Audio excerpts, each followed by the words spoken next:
Hello दोस्तों, welcome to my channel नानो doubt में। डियर स्टूडेंट्स, आज की इस वीडियो में मैं आप लोगों को साइंस का पेपर जो अब देकर आए हैं बिहार बोर्ड परीक्षा 2025 का साइंस का पेपर जो फर्स्ट सिटिंग में को पूछा गया था उनको ऑब्जेक्टिव का आंसर की कराने जा रहा हूं। यदि आप लोग मेरे चैनल पर नए हैं तो मेरे चैनल को सब्सक्राइब करें, ठीक है। बिहार बोर्ड परीक्षा 2025 का फर्स्ट सिटिंग का साइंस का जो क्वेश्चन है जो आपसे पूछा गया था उसका आंसर की मैं कराने जा रहा हूँ। तो चलिए शुरू करते हैं।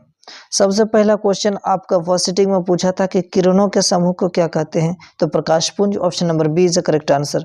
नेक्स्ट क्वेश्चन आपके सामने, प्रकाश की किरणें गमन करती है, सीधा रेखा पे गमन करती है। ऑप्शन नंबर सी सही जवाब हो जाएगा।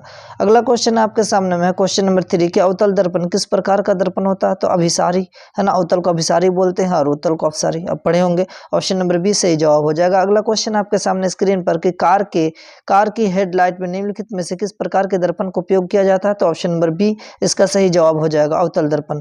नेक्स्ट क्वेश्चन की ओर बढ़े तो क्वेश्चन नंबर है आपके सामने में है 5। अवतल दर्पण की फोकस दूरी होती है, ये अवतल दर्पण की फोकस दूरी ऋणात्मक होती है। आपके पास कोई भी सेट हो, ठीक है, क्वेश्चन आगे पीछे हो सकता है परंतु सारे क्वेश्चन सेम है, आप लोग मिला लेंगे अपना सेट लेकर, कोई दिक्कत नहीं है। किसी का क्वेश्चन 10 के बाद इसका पहला होता है, इसका पहला किसी का 20 के बाद होगा, इस तरह से सेट के हिसाब से रिपीट करता है, लेकिन सारे क्वेश्चन एक ही है।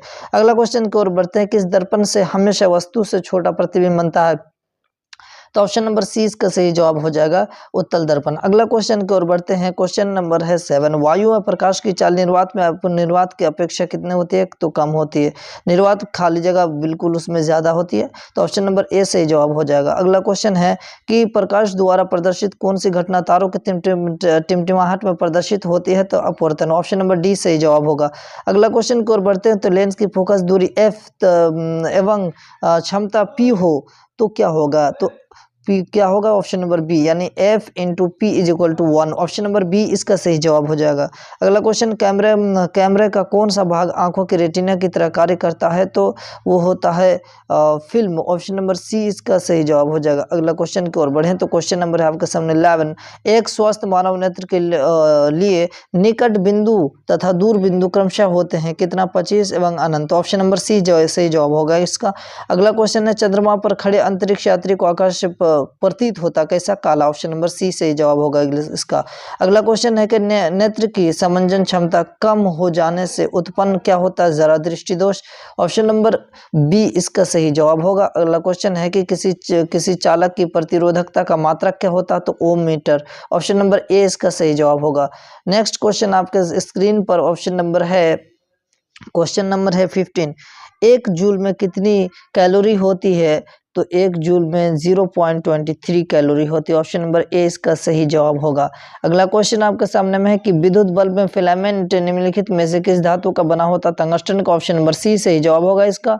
अगला क्वेश्चन है कि हवा में स्वतंत्र रूप से लटका हुआ क्षैतिज चुंबक हमेशा आराम की स्थिति में रहता है ना, तो उत्तर दक्षिण दिशा में। ऑप्शन नंबर सी इसका करेक्ट आंसर होगा। अगला क्वेश्चन है, यदि एक विद्युत धारा वही तार के समीप कंपास रखा जाता है तो यह कंपास की सुई है ना, यह कंपास की सुई क्या होगी, तो विक्षेपित होगी। ऑप्शन नंबर ए इसका करेक्ट आंसर होगा। अगला क्वेश्चन है आपके सामने, फैराडे ने बहुत से क्रांतिकारी खोज की जिनमें शामिल है, क्या शामिल है, विद्युत चुंबकीय प्रेरणा। ऑप्शन नंबर आपके सामने में ए है, ऑप्शन नंबर ए सही जवाब होगा। अगला क्वेश्चन, विद्युत मोटर परिवर्तित करता है, क्या परिवर्तित करता है, विद्युत ऊर्जा को यांत्रिक ऊर्जा में परिवर्तित यानी बदलता है। ऑप्शन नंबर बी सही जवाब होगा। अगला क्वेश्चन है कि फ्लेमिंग के वामहस्त नियम में बाएं हाथ के तर्जनी संकेत करते क्या, चुंबकीय क्षेत्र की दिशा। ऑप्शन नंबर ए सही जवाब होगा इसका। अगला क्वेश्चन आपके सामने, किसी चालक तार से विद्युत धारा प्रवाहित करने पर तार की ऊपर एवं नीचे किस प्रकार के चुंबकीय क्षेत्र पैदा होते हैं, तो समान प्रकार का। ऑप्शन नंबर बी इसका करेक्ट आंसर। नेक्स्ट क्वेश्चन है कि जल विद्युत ऊर्जा किस प्रकार का ऊर्जा स्रोत है, तो नवीकरणीय। ऑप्शन नंबर ए सही जवाब। अगला क्वेश्चन है आपके सामने में, कौन सी गैस वैश्विक ऊष्मन के लिए उत्तरदायी है, तो carbon dioxide. Option number B correct answer. Next question है आपके सामने में है क्वेश्चन नंबर 25 की कल्पक्कम नाभिकीय विद्युत संयंत्र किस राज्य में स्थित है, तो ये है तमिलनाडु में। ऑप्शन नंबर बी इसका करेक्ट आंसर होगा। अगला क्वेश्चन आपके सामने, घरेलू गैस एलपीजी का प्रमुख अवयव किससे बना है, तो प्रमुख अवयव क्या हो जाएगा, ये सब के सब होते हैं, ठीक है, प्रोपेन, ब्यूटेन, इथेन। तो इसमें ब्यूटेन प्रमुख अवयव है, जो कि ऑप्शन नंबर सी से जवाब होगा। अगला क्वेश्चन है कि ऊर्जा के दो अनवकरणीय स्रोत पूछा था, कोयला तथा पेट्रोलियम। ऑप्शन नंबर बी इसका करेक्ट आंसर होगा। श्वसन किस प्रकार की अभिक्रिया है? श्वसन तो ऊष्माशोषी। ऑप्शन नंबर सी इसका करेक्ट आंसर। नेक्स्ट क्वेश्चन है, इलेक्ट्रॉन के स्थानांतरण से बने यौगिक क्या कहलाते हैं? तो वैद्युत संयोजी। ऑप्शन नंबर सी सही जवाब होगा इसका। अगला क्वेश्चन है कि निम्नलिखित अभिक्रियाओं में से कौन अपघटन की अभिक्रिया का एक उदाहरण है? अपघटन का उदाहरण पूछा, ऑप्शन नंबर सी सही जवाब हो जाएगा, ठीक है, NaOH प्लस HCl बोला। अगला क्वेश्चन की ओर बढ़ते हैं। क्वेश्चन नंबर 31 है, निम्नलिखित में से किसमें टार्ट्रिक अम्ल पूछा है कि पाया जाता है? तो इनमें option number B correct answer. अगला क्वेश्चन आपके सामने में है कि बुझे हुए चूने का रासायनिक नाम पूछा है। तो रासायनिक कैल्शियम हाइड्रोक्साइड, जो कि ऑप्शन नंबर आप देख सकते हैं डी इसका करेक्ट आंसर होगा। अगला क्वेश्चन है कि अम्ल का जलीय विलयन विद्युत का संचालन करता है, क्योंकि अम्ल जल में क्या होता है? अम्ल जल में क्या होता है? आयनित होता है। ऑप्शन नंबर आपके सामने में ए करेक्ट आंसर होगा। अगला क्वेश्चन आपके सामने है कि निम्नलिखित में से कौन गंधीय सूचक नहीं है? तो शकरकंद जो गंधीय सूचक नहीं है, ठीक है, तो ऑप्शन नंबर सी इसका करेक्ट आंसर होगा।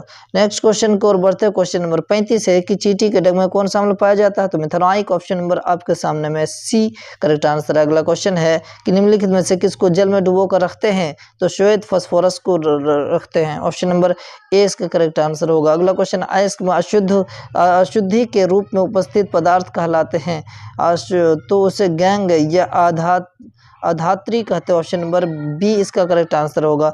अगला क्वेश्चन आपका स्क्रीन पर कि निम्नलिखित में से किस धातु को चाकू से आसानी से काटा जा सकता है? तो वो है सोडियम। ऑप्शन नंबर सोडियम मतलब ऊपर में देख सकते हैं Na, ठीक है, ऑप्शन नंबर ए इसका करेक्ट आंसर होगा। अगला क्वेश्चन की ओर बढ़ते हैं। तो क्वेश्चन नंबर आपके सामने में है 39। क्वेश्चन क्या पूछता है कि निम्न में कौन सी धातु मिलाकर मिश्र धातु तैयार की जाती है? तो कॉपर। ऑप्शन नंबर बी इसका करेक्ट आंसर होगा। अगला क्वेश्चन है कि सिलिकॉन है एक, क्या है सिलिकॉन? एक उपधातु। Option number D correct answer होगा। अगला क्वेश्चन है कि ब्यूटेन के कितने समावयव संभव है? ऑप्शन नंबर बी इसका ए करेक्ट होगा, 2 समावयव संभव है। मीथेन के अणु का आकार पूछा है, तो ये चतुष्फलकीय होता है मीथेन का। ऑप्शन नंबर आपके सामने में सी करेक्ट आंसर हो जाएगा। अगला क्वेश्चन है कि कार्बनिक यौगिक में कार्बन की संयोजकता होती है।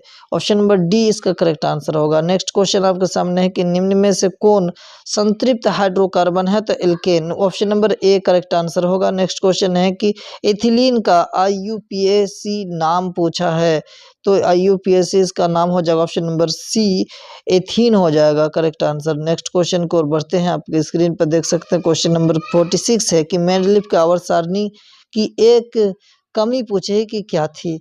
तो हाइड्रोजन को उचित स्थान नहीं देना। Option number C is a correct answer. Next question आपके सामने है कि अष्टक का नियम निम्नलिखित में से किसके द्वारा प्रतिपादित किया गया? तो ये ऑप्शन नंबर बी सही हो जाएगा, न्यूलैंडर्स, ठीक है, न्यूलैंड्स होगा। ऑप्शन नंबर आपके सामने बी सही जवाब हो जाएगा। अगला क्वेश्चन की ओर बढ़ते हैं। क्वेश्चन नंबर आपके सामने 48, निम्नलिखित में से कौन यौगिक सबसे अधिक क्षारकीय होता है? तो Na2O। ऑप्शन नंबर बी इसका करेक्ट आंसर होगा। नेक्स्ट क्वेश्चन की ओर बढ़ते हैं। क्वेश्चन नंबर है 49, मैग्नीशियम आवर्त सारणी के किस समूह का सदस्य है? तो समूह, option number C correct answer, समूह 2 का। और अगला क्वेश्चन की ओर बढ़ते हैं। आवर्त सारणी में कितने आवर्त हैं? तो 7। Option number D correct answer. Next question, निम्नलिखित में से कौन जल संचयन की प्राचीन विधि नहीं है? तो ईरिश। ऑप्शन नंबर डी इसका करेक्ट आंसर होगा। नेक्स्ट क्वेश्चन को बढ़ते हैं। आपके सामने क्वेश्चन नंबर 52 है कि टिहरी बांध निर्माण का उद्देश्य क्या था? तो इनमें से सभी था, है ना, बिजली उत्पादक, जल आपूर्ति, भूमि सिंचाई, सभी के सभी थे, तो ऑप्शन नंबर डी इसका करेक्ट आंसर होगा। अगला क्वेश्चन है अपशिष्ट प्रबंधन की नई अवधारणा क्या है? तो नई अवधारणा भी इनमें से सभी हो जाएगा, ऑल ऑफ दीज। अगला क्वेश्चन की ओर बढ़ते हैं। क्वेश्चन नंबर है 54, निम्नलिखित में से नवीकरणीय संसाधन कौन है? तो 1 option number B correct answer होगा। अगला क्वेश्चन है कि निम्नलिखित में से कौन बायोगैस मुख्य का घटक है? मुख्य घटक बायोगैस का पूछा तो मीथेन हो जाएगा। ऑप्शन नंबर डी इसका करेक्ट आंसर होगा। नेक्स्ट क्वेश्चन की ओर बढ़ते हैं, ठीक है। क्वेश्चन नंबर आपके सामने में है 56, पेप्टिक अल्सर हो सकता है कम भोजन कम खाने से, ठीक है, option number A correct answer होगा इसका। अगला क्वेश्चन है पित्तरस स्रावित होता है कहाँ से? यकृत से। ऑप्शन नंबर बी इसका करेक्ट आंसर होगा। नेक्स्ट क्वेश्चन है क्षुरुदांत्र जो क्षुद्रांत्र में स्थित, ठीक है, स्थित रसांकुर का क्या कार्य होता है? रसांकुर का क्या कार्य होता है? तो अवशोषण अवरुद्ध करना। ऑप्शन नंबर ए इसका करेक्ट आंसर होगा। नेक्स्ट क्वेश्चन की ओर बढ़ते हैं। तो क्वेश्चन नंबर है 59 की मुख गुहा का पिछला भाग क्या है? मुख गुहा का पिछला भाग पूछा ग्रासनी। Option number B correct answer होगा इसका। अगला क्वेश्चन है बाहरी वातावरण से कोशिका में ऑक्सीजन का स्थानांतरण और कार्बन डाइऑक्साइड को हटाना का क्या कहलाता है? निःश्वसन, जो कि ऑप्शन नंबर बी आप देख सकते हैं करेक्ट आंसर होगा। अगला क्वेश्चन है प्रकाश संश्लेषण में ऑक्सीजन का मूल स्रोत पूछा प्रकाश संश्लेषण में, तो जल, सॉरी हाँ जल ही होगा। ऑप्शन नंबर बी नहीं होगा, कार्बन डाइऑक्साइड भी है लेकिन ये नहीं होगा। ऑप्शन नंबर आपके सामने सी ही इसका करेक्ट आंसर होगा। अगला क्वेश्चन की ओर बढ़ते हैं। क्वेश्चन नंबर आपके सामने में है 62, निम्नलिखित में से किसे कोशिका का ऊर्जा मुद्रा के रूप में जाना जाता है? तो एटीपी, ठीक है, option number A correct answer होगा। अगला क्वेश्चन की ओर बढ़ते हैं। पादप में जाइलम उत्तरदायी होता है जल का वहन के लिए, ठीक है, जल को लेकर जाती है। Option number D correct answer हो जाएगा। अगला क्वेश्चन प्लाज्मा के अलावा रक्त में निम्नलिखित में क्या पाया जाता है? प्लाज्मा तो पाया जाता है, उसके अलावा तो ये सब के सब यानी आरबीसी, डब्ल्यूसी और रक्त पट्टिकान, ये सब के सब सभी पाया जाएगा। ऑल ऑफ दिस हो जाएगा करेक्ट आंसर। अगला क्वेश्चन की ओर बढ़ते हैं। क्वेश्चन नंबर आपके सामने 65 है कि दोहरा परिसंचरण नहीं पाया जाता, मछली में नहीं पाया जाता। अगला क्वेश्चन है कि यूरिया रक्त में कहाँ से प्रवेश करती है? तो यकृत से, option number C correct answer. Next question glucose का पुनर्वशोषण कहाँ होता है? तो पीसीटी में, ऑप्शन नंबर एक is the correct answer. Next question विभिन्न के क्रियाओं के फलस्वरूप बने हानिकारक पदार्थों को शरीर से बाहर निकालने के तंत्र को क्या कहते हैं? उत्सर्जन यंत्र और तंत्र, सॉरी ऑप्शन, और आपके सामने option number C correct answer होगा। अगला क्वेश्चन है मेरुरज्जु के आघात से क्या हो सकता है? तो मधुमेह, option number C correct answer है। अगला क्वेश्चन है मनुष्य के शरीर की सबसे बड़ी ग्रंथि कौन सी? Liver, option number B correct answer. Next question आपके सामने है कि पादप हार्मोन कहलाते हैं? पादप हार्मोन, ऑप्शन नंबर बी में आप देख सकते हैं phytohormone, option number B इसका सही जवाब हो जाएगा। अगला क्वेश्चन की ओर बढ़ते हैं। क्वेश्चन नंबर आपके सामने स्क्रीन पर 72 है कि पतियों द्वारा जो कायिक प्रवर्धन का उदाहरण है, ठीक है, तो ब्रायोफाइलम, जो कि ऑप्शन नंबर डी में दिया गया है, सही जवाब हो जाएगा। अगला क्वेश्चन है कि किशोर अवस्था में होने वाली परिवर्तन को क्या कहते हैं? प्यूबर्टी, ऑप्शन नंबर आपके सामने में हो जाएगा सी करेक्ट आंसर। अगला क्वेश्चन है कि निम्नलिखित में से कौन परिवार नियोजन संधानों में प्रयुक्त एक प्रभावी उपाय है? तो ये सब के सब जो है ना, ये सभी हो जाएगा, ठीक है, मतलब जनसंख्या रोकने के लिए। ऑप्शन नंबर आपके सामने में डी, इनमें से सभी हो जाएगा। अगला क्वेश्चन की ओर बढ़ते हैं। तो क्वेश्चन नंबर है आपके सामने में है 75, एक्टिविज्म का क्या अर्थ है ये पूछा है, तो ये सभी के सभी एक्टिविज्म का अर्थ हो जाएगा एक्टिविज्म। ऑप्शन नंबर डी इसका सही जवाब हो जाएगा। अगला क्वेश्चन है कि किसी जीव की जीनी संरचना क्या कहलाता है? तो जीनोटाइप, ऑप्शन नंबर आपके सामने में हो जाएगा बी करेक्ट आंसर। अगला क्वेश्चन प्राकृतिक चयन द्वारा जीवों का विकास क्या कहलाता है? तो डार्विनवाद, डार्विन ने बताया था विकास वाला, इवोल्यूशन का थ्योरी दिया था चार्ल्स डार्विन ने, इसलिए option number D correct answer होगा। अगला क्वेश्चन की ओर बढ़ते हैं। क्वेश्चन नंबर 78 कि जैव आवर्धन प्रदर्शित करने वाला रसायन डीडीटी, ऑप्शन नंबर डी इसका करेक्ट आंसर। अगला क्वेश्चन है, ठीक है, 79 प्राथमिक उपभोक्ता क्या कहलाता है? शाकाहारी, option number D is a correct answer. Last और अंतिम क्वेश्चन है, अभी तक मेरे चैनल को सब्सक्राइब नहीं किए हैं तो please subscribe my channel and press the bell icon, ताकि इसी प्रकार का हेल्पफुल वीडियो आपके सामने लाता रहूं और आप उससे फायदा उठाते रहें। तो चलिए 80 नंबर क्वेश्चन है CFC का व्यापक उपयोग होता है किस किस चीज में? तो इन सभी में, जितने सारी चीजें हैं, जेट इंजनों में भी है, रेफ्रिजरेटरों में, एयर कंडीशनरों में, है ना, सभी में होते हैं। तो ऑप्शन नंबर डी